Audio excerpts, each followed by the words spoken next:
Hello, કેમ છો વિદ્યાર્થી મિત્રો? મજામાં બધાય?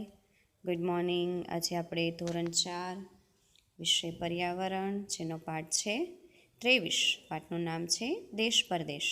એનો ભાગ 1 જોઈએ. પરદેશમાં છે એ ગયા છે અને એના ઘરે લોકો પાછા આવે છે, એ આ પાઠમાં વાત કરવામાં આવી છે.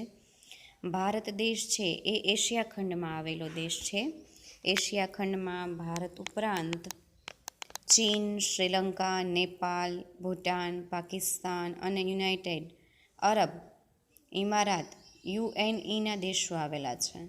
ભારત દેશના પશ્ચિમ ભાગમાં પાકિસ્તાન અને યુનાઇટેડ અરબ ઇમારાત UAEના વિવિધ દેશો આવેલા છે. અબુધાબી એ UAEનું મુખ્ય શહેર એટલે કે રાજધાની છે.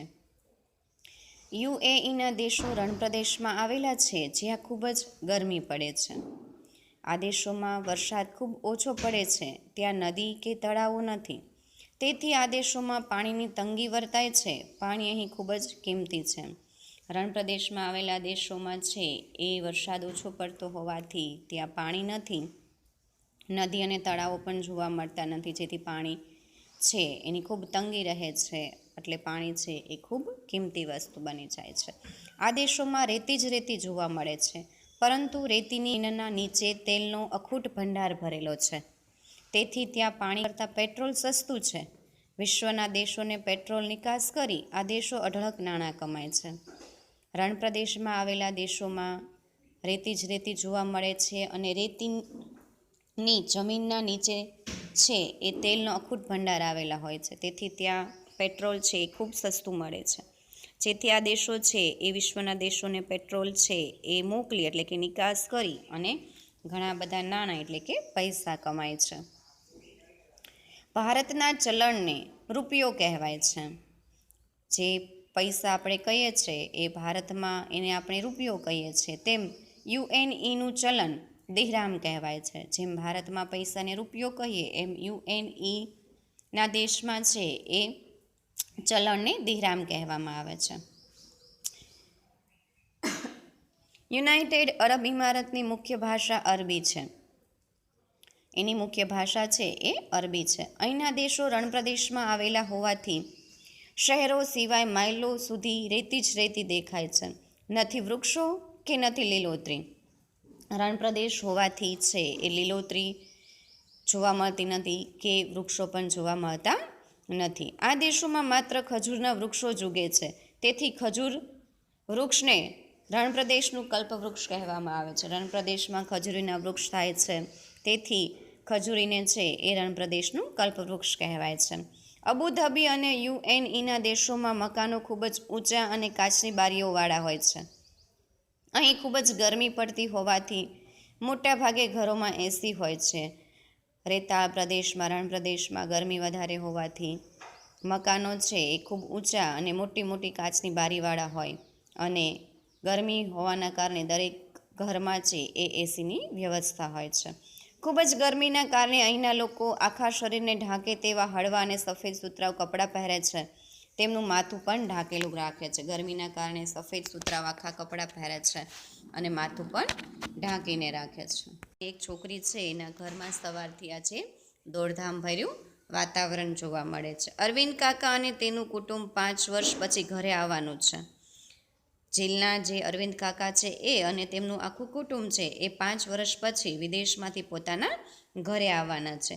5 વર્ષ પહેલાં અરવિંદ કાકાને અબુધાબીમાં નોકરી મળી હતી. જીલના જે કાકા છે અરવિંદ કાકા એને આજથી 5 વર્ષ પહેલાં અબુધાબીમાં છે એ નોકરી મળી હતી. ત્યારથી તેઓ ત્યાં રહેતા હતા. જીલ અને તેના પિતા તેમને લેવા વિમાન મથક ગયા. જીલ અને જીલના પિતાજી છે એ અરવિંદ કાકાને લેવા માટે છે એ વિમાન મથક એટલે કે એરપોર્ટે ગયા. વિમાન હવામાંથી જમીન પર નીચે ઉતર્યા પછી મુસાફરોએ પોતાનો સામાન લેવા માટે થોડો સમય રાહ જોવાની હોય છે. અરવિંદ કાકા છે એ અબુધાબીમાં નોકરી મળી હોવાથી અબુધાબીમાં રહેતા હતા અને 5 વર્ષ પછી પોતાને દેશ ભારત છે એ પાછા આવતા હતા. તો જીલ અને એના પિતાજી છે એને વિમાન મથકે લેવા ગયા છે. તો જીલ જોવે છે કે વિમાન છે હવામાંથી જમીન પર ઉતરે છે અને થોડીક વાર પછી મુસાફરો બધા નીચે ઉતરી જાય એટલે એના પણ થોડેક સમય પછી છે એનો સામાન છે એ લેવાનો હોય છે.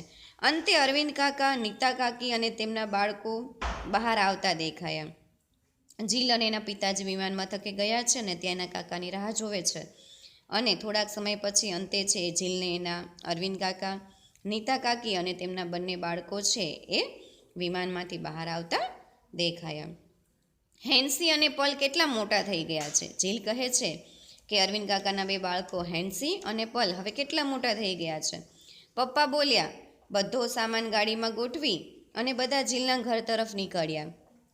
હવે અરવિંદ કાકાનો બધો સામાન છે એ લઈ લીધો અને ગાડીમાં ગોઠવી દીધો અને પાછા છે એ જીલના ઘર તરફ બધા જવા માટે નીકળી પડ્યા. જીલે કહ્યું, હેન્સી, તું લાંબી મુસાફરીથી થાકી ગઈ હશે. પપ્પા કહેતા હતા કે અબુધાબી ભારતથી ખૂબ જ દૂર છે. હવે ગાડીમાં બેઠા બેઠા બાળકો એકબીજા સાથે વાત કરતા હેન્સી પૂછે છે, જીલ હેન્સીને પૂછે છે કે હેન્સી, તું તો છે એ ખૂબ થાકી ગઈ હશ, કારણ કે મારા પપ્પા કહેતા હતા કે અબુધાબી છે એ ભારતથી ઘણું દૂર આવેલું છે. તમે પણ બાળકો જોજો દેશનો નકશો, એમાં તમને ભારતનો અને અબુધાબીનો છે એ જોવા મળશે કે જેમાં તમને ખબર પડશે કે એકબીજાથી કેટલા દૂર આવેલા છે. હવે જુઓ પેજ નંબર 172 પર. હેન્સીએ કહ્યું, અરે ના, અમે બિલકુલ થાક્યા નથી. અબુધાબી દૂર છે પણ વિમાનથી આવતા માત્ર 2 કલાક જ લાગ્યા. વિમાન ખૂબ જ ઝડપથી ઉડે છે.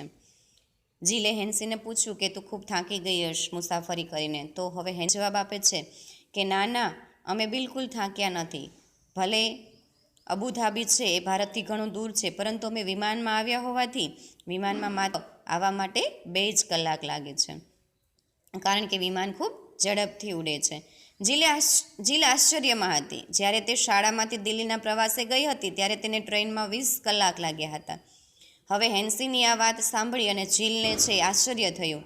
તે વિચારે છે કે જ્યારે હું શાળામાંથી દિલ્હીના પ્રવાસે ગઈ તો મને તો ટ્રેનમાં મુસાફરી કરી હતી, તો એમાં અહીંથી ખાલી દિલ્હી જતાં 20 કલાક લાગ્યા હતા, પરંતુ નકશામાં જૂનાગઢ અને દિલ્હી ખૂબ જ નજીક લાગે છે. જીલ, હેન્સી અને પલે વિમાન મથકથી ઘર સુધી ખૂબ જ વાતો કરી.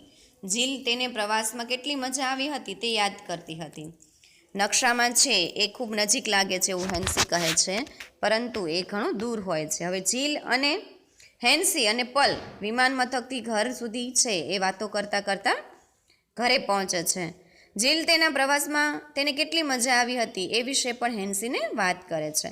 તે ઈચ્છતી હતી હેન્સી તેના અબુધાબીના પ્રવાસ વિશે બધું જ કહે.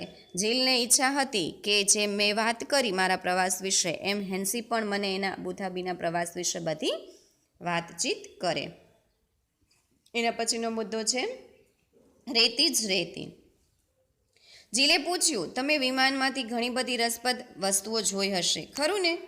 જીલે છે એ હેન્સીને પૂછી લીધું કે તમે વિમાનમાં બેઠા તો વિમાનમાંથી નીચે તમે ઘણી બધી સારી એવી રસપ્રદ વસ્તુઓ જોઈ હશે, સાચું ને?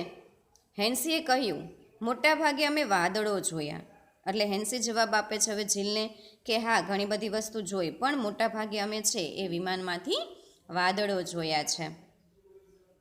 કે વિમાન ઘણું જ ઊંચું હતું, વાદળો કરતાં પણ ઊંચું. તે ખૂબ ઊંચે જાય તે પહેલાં અમે જોયું કે તે રેતાળ પ્રદેશ પરથી ઉડી રહ્યું હતું.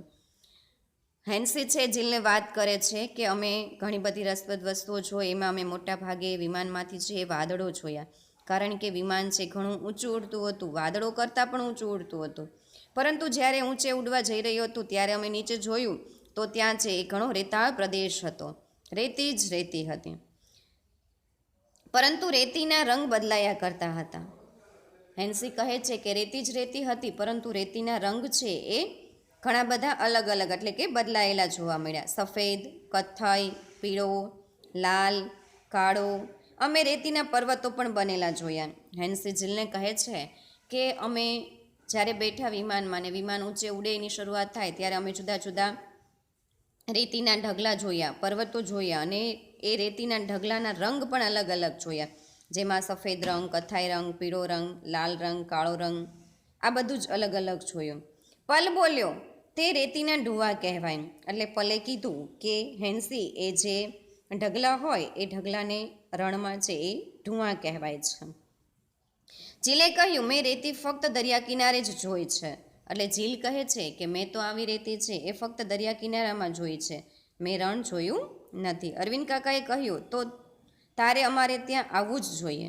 એટલે બાળકોની વાત સાંભળતા સાંભળતા વચ્ચે અરવિંદ કાકા બાળકોને કહે છે કે ઝીલ, તો તું અમારે ત્યાં અબુધાબી આવજે જ, તારે અમારે ત્યાં આ રણ પ્રદેશ જોવા આવવું જ જોઈએ.